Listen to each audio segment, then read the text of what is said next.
নারীরা নামাজে 3টি ভুল করলে সারা জীবনের নামাজ বাতিল হয়ে যাবে। তারা যে নামাজ পড়ছে তাদের এই নামাজ আল্লাহর কাছে কবুল হবে না, তাদের নামাজ বরবাদ হয়ে যাবে।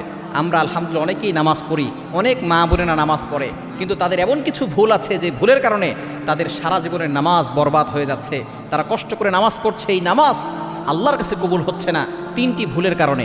নাম্বার 1, 1 নাম্বার হচ্ছে নারীরা যদি এমন হিজাব পড়ে যে হিজাবের পরেও তাদের চুলের কোনো অংশ বের হয়ে থাকে, তাহলে কিন্তু তাদের নামাজ আল্লাহর কাছে কবুল হবে না। অবশ্যই চুলটাকে ভালো করে ঢেকে রাখতে হবে, শুধুমাত্র মুখমণ্ডল দেখা যাবে, এছাড়া চুল যাতে করে বের না হয়ে যায়। অনেক মা বোন তো এমন আছে শুধু নামাজের সময় না, তারা বাহিরেও চুল খোলা রেখে তারপরে হাঁটে।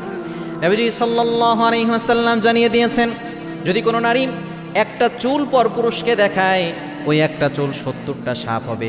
এক একটা সাপের মাথা হচ্ছে উটের মাথার মতো, এক একটা সাপের দেহ লম্বায় হবে সুপারি গাছের মতো, মোটায় হবে